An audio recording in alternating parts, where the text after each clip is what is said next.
Tally-ho, butter my cucumber sandwiches. Joolz Guides here, in which I wander around London. We're in Whitechapel, and along with my Jack the Ripper expert, Magnus Nielsen, we're going on the trail of Jack the Ripper. Nobody really knows how many people Jack the Ripper actually murdered, but most people agree that it was at least 5. So I'm going to try and retrace the steps that he took whilst he was killing those 5. They're known as the canonical 5. Whitechapel's changed quite a lot since the 19th century, when most of these houses were slums with up to 20 people living in one house. Destitution, poverty, narrow streets. I think the estimates were that there were 1,200 prostitutes in Whitechapel at the time, and something like 8,500 people living in these common lodging houses where you could pay 4p for a bed for the night.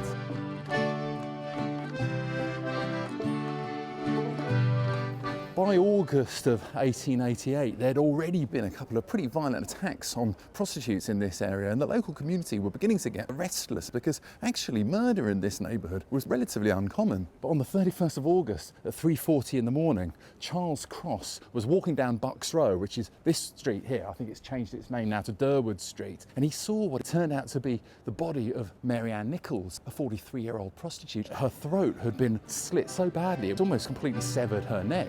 Ann Nichols, oh Ann, your throat has been slashed and your soul has been damned. The only building that's still survives here today is this schoolhouse. So they ran off to get the policeman, but anyway, a different policeman happened to be wandering by later, and he saw the body and immediately had it removed. And it was only once they took it back to the mortuary they actually discovered she'd been completely disemboweled. Getting a throat cut and being strangled was no big deal in London in those days, but actually having the desecration of the body, to have your body torn open and your internal organs pulled out, was horrific. Poor Ann Nichols, she couldn't afford to pay the 4p for the bed in her doss house, so she got thrown out. And she was saying, "Oh, don't worry, I'll soon have my doss money." And it's really sad because her next client actually turned out to be her murderer. He took the hand of an evil man. My name is Jack the Ripper, but you don't know who I am.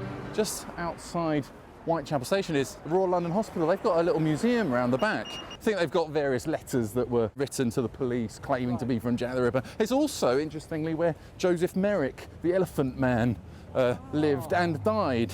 I think That's where he built his like little cathedral models and things like that. Yeah, right? they've got, I think so, yeah. Now, if you want to come for a curry, Brick Lane is the place to do it. I generally don't go to the ones who have touts standing outside. I don't know why. Do you ever go to the ones with a tout? I always go to the one which doesn't have a bloke standing outside trying to get you in.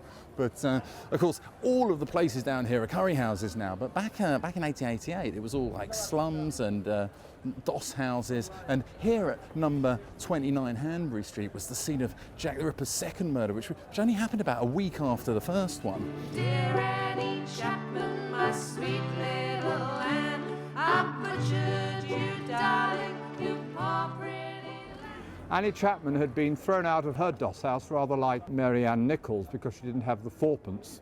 So she'd been wandering the streets all night, and then she'd have bumped into Jack the Ripper around about 5:30 in the morning. Annie Chapman was actually seen here in the company of a swarthy-looking foreigner. But later that night, her body was discovered, well, it would have been through there, basically. I mean, there was a courtyard and a door which was always open because all these people were coming and going. So it just goes to show how opportunist he was. The doors were left open all the time.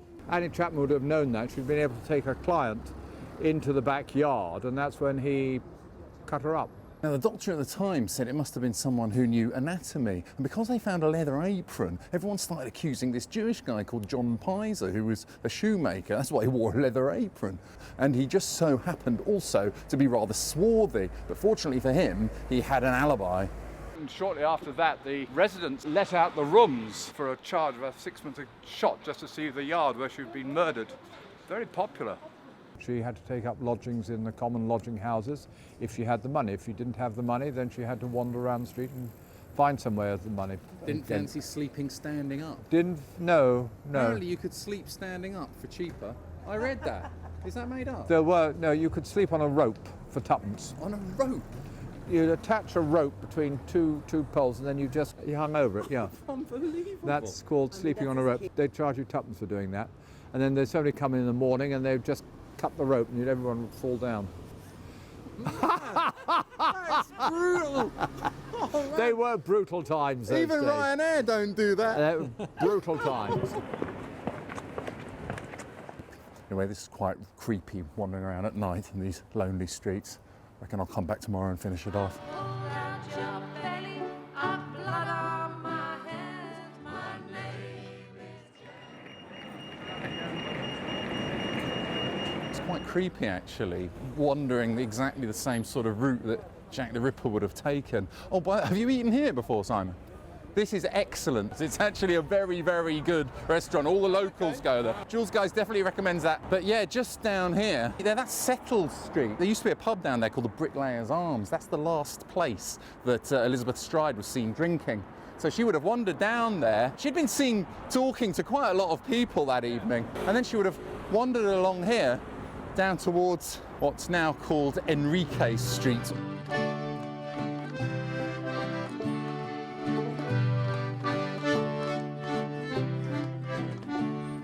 By now there'd been 4 unsolved murders, and then on September the 30th, Jack the Ripper struck twice in one night. Elizabeth Stride was Swedish. She was quite educated. She even ran a coffee house. At 12:45, down here in Henriques Street, she was seen having a violent altercation with some bloke. Probably the key witness in the whole of the Jack the Ripper case was this fellow by the name of Israel Schwartz, and he saw her being forced to the ground by some bloke. Did he describe what he saw? You know, he'd be about 28 years old. He would be wearing a dark coat. Top hat and a Not a top hat and not an opera cape, no. And it was right here that Elizabeth Stride's body was lying when a guy called Diemschutz was bringing his pony down here. The pony reared up. And he turns round the corner here and he turns into the yard, and that's when Jack the Ripper is startled. So just having cut the throat, he then runs off, having startled the horse. Not satisfied with his evening's work, he then headed up here towards Mitre Square, where he encountered Catherine Eddowes. Years later, Robert Anderson, who I think was the head of CID, he said the police actually had a prime suspect at the time, who was Aaron Kuzminski, a Polish Jew with homicidal tendencies who hated women. But because Israel Schwartz refused to testify, they couldn't put him up in court. I was just looking at that the chain and the platform there for deliveries and whatnot. And I don't know why, that just evokes the era. So much of it has changed now, but there are still some remnants of what the place would have looked like. Oh, Katie Meadows and Lizzie Stride, forgive me for slitting your neck open wide. It gives you some idea the speed at which Jack the Ripper operated, because not 45 minutes after Elizabeth Stride's murder, he was down here murdering Catherine Eddowes. He might have had a bike. A penny farthing. Do you reckon that he was dressed like him and he was on a penny farthing? There's no way they'd have spotted him. So discreet. Because this is St Botolph's, where it was actually a notorious pickup point for prostitutes back in those days. Catherine Eddowes had been drinking that night, and I think she was picked up by the police and slammed in a cell for most of the night. But anyway, in their infinite wisdom, they let her out at 1 a.m. And instead of going back to Flower and Dean Street, where she was living, she went back that way, and she was last seen on that corner talking to some guy. He was 5'7", dishevelled appearance. Bit like you, Simon. Could have been you. Yeah. He must have felt like an insatiable appetite to kill. You know, to finish off what he started 5 minutes up the road. This is Mitre Square, and the policeman did his rounds around here at 1:30 in the morning, and he swore blind. He saw nothing. He said there was nothing going on. I checked out the whole area. But when he came back a quarter of an hour later, he stumbled upon this location here, where he saw the body of Catherine Eddowes. And she had been what he described as cut up like a pig in a market. He wasn't interested in the service of a prostitute. He just wanted to destroy a woman's body because his mind was twisted up that way. She had her throat severed, there was a deep cut along her abdomen, her left kidney and most of her uterus had been removed, and he ripped up her face too. The point was that all these murders happened in complete silence. People who were living in the house just where that very tall building is, they heard nothing at all. But in those days, you see, all these passageways were very much more narrow than they are now. They had gas lamps, which was okay up to a radius of about 3 yards. The rest of the street would be in darkness, so you have to know your way around the streets in darkness. I guess he must have come up here, towards Petticoat Lane Market. Blood pouring out of you from side to side. My name is Jack the Ripper. That building there used to be called Wentworth Dwellings, but this is the direction that Jack the Ripper came after having murdered Catherine Eddowes. So late in that night, they found this bloody rag, which turned out to be the apron of Catherine Eddowes. And it was just inside this doorway here. We know it was definitely the apron. Jack had made his way from Mitre Square here, and he was heading home, which would either be in these buildings or just a little way beyond the buildings. You reckon he lived around here? This is what has now been scientifically worked out by processing all the data from serial murderers in relation to where they commit their murders and where they live, and then projecting all that information onto a map. Famous chip shop. I don't know about this. Famous chip shop where the writing was found. Oh, it was on the inside. Above this bloody rag, they also found the writing on the wall that said, "The Jews are the men who will not be blamed for nothing." It may have been Jack the Ripper and it may not have been, but the point was that the writing on the wall had been wiped out by the orders of Sir Charles Warren, the Commissioner of the Metropolitan Police, because he didn't want an anti-Semitic riot. They never took a photo of it. No one had camera phones back then. That's the problem. No one had camera phones back then. I know, but I suppose it was the equivalent. In writing that, it was the equivalent of him updating his Facebook status, wasn't That's it? right, and he never did that. He wasn't a big Facebook fan. He was more of a Twitter guy, and because there's no photographic evidence on Twitter, is there? He was a Facebook guy. He didn't do Facebook, he did Twitter. But that's Jack for you, you know. He's made this place famous. By now the police were doing everything they could, and they were under extreme pressure doing house-to-house searches, but of course there was no DNA or fingerprint evidence in those days. There was even an angry letter written to the Prime Minister by Queen Victoria, and some people even accused her grandson, the Duke of Clarence. Apparently his doctor suspected he killed the women in a frenzy after being driven mad by syphilis. Now, he was actually in Balmoral at the time of the murders of Elizabeth Stride and Catherine Eddowes, so despite what Michael Caine says in the movie, he actually had a perfectly good alibi. So how did he get his name, Jack the Ripper? The police actually received a letter. It was sent to the Central News Agency. A journalist at the time actually admitted having written it in order to try and keep the story alive. Dear boss, I hear the police have caught me, but they won't get hold of me just yet. My knife is so nice and long and sharp, I'm just anxious to get away. Yours truly, Jack the Ripper. Don't mind giving my trade name. So that's the first instance of the use of the name Jack the Ripper, and that was the 25th of September. But then there was another one, which was called the From Hell letter, which is that's the name of the film with Johnny Depp in it, isn't it? From Hell. And now that one could well have been authentic, because in that one he describes actually what he did. I send you a kidney I took from one woman, preserved it for you to the piece. I fried and ate. It was very nice. I may send you the bloody knife if only you wait a while longer. Signed, catch me when you can, Mr. Last.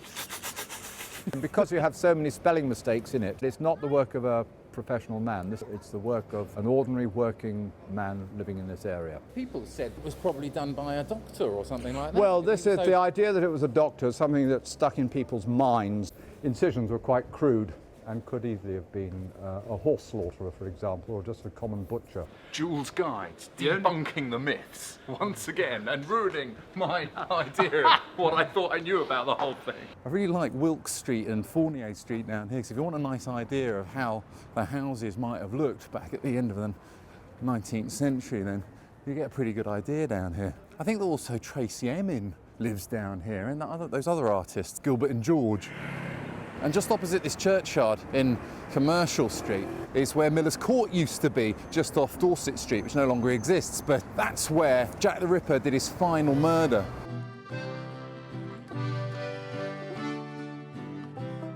For the whole of October, there weren't any murders, so I think people started to think that maybe Jack the Ripper had stopped or had been caught or something, but then on the 9th of November, he struck again, and this was his final murder, but it was the most gruesome out of all of them. Mary Jane Kelly, so pretty and dead, lying alone on your single bed. Mary Jane Kelly, she was last seen talking to a bloke called Hutchinson over on Commercial Street at about 2 o'clock in the morning, and she asked him for some money, but he wouldn't give her any.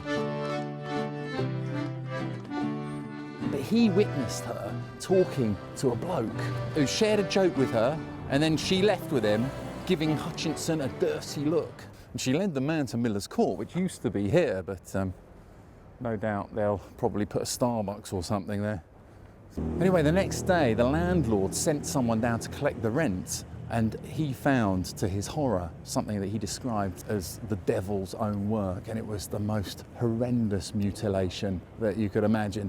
I don't really want to go into it, to be honest, because it was such a brutal mutilation. She was only 25, and it's actually a really sobering experience going up to the cemetery up in Leighton. I mean, you get a lot of these sort of fun, jovial Jack the Ripper tours going around, but when you go up to the cemetery, you really do have this sobering feeling of just how real it all actually was, and how it was really quite horrific. He was a criminal psychopath and a thoroughly nasty individual. Some claim it was an American called Francis Tumblety, who was a travelling quack, sort of herbal doctor. Apparently he had shown off his collection of women's wombs to his friends, but then he escaped to America and they couldn't extradite him. Why do you suppose that the legend has endured? Thousands of people come to London to do these tours. Some sort of mythological archetype of the villain or the demon in mythology. We no longer go out and battle dragons and demons, but we have Jack the Ripper as the nearest sort of substitute we have to the embodiment of evil. Was it Kosminski? Was it Tumblety? Was it the Duke of Clarence? I suppose we'll never really know.